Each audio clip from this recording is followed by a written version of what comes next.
športna pot. V rubriki Bistriška športna pot bo beseda tekla o twirlingu. Predstavili vam bomo 15-letno Evo Mlakar-Sombolec. Kaj bo trvalo temu, da si dala športu prednost?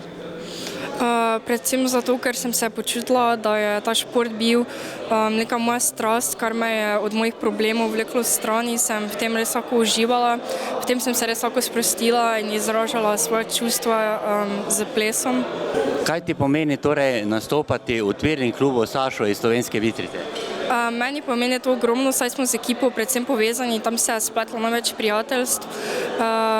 In prav tako, kot smo že letos praznovali 25. leto Twirling zveze Slovenije, je to že ogromno časa in sama sem članica 8. leto in res mi pomeni zelo ogromno.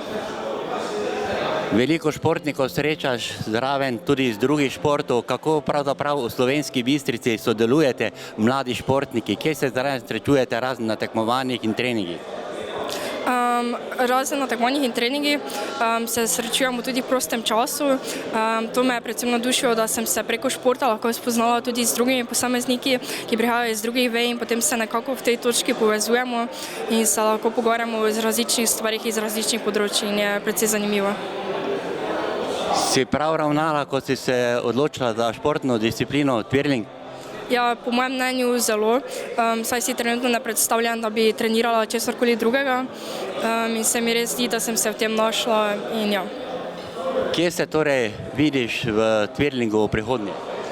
Prihodnje predvsem v tem, da naredim izpit za trenerko twirlinga in pa še kasneje mogoče za sodnico in predvsem tudi trenutno v teh mojih letih bom pa še nadaljevala svojo tekmovalno pot.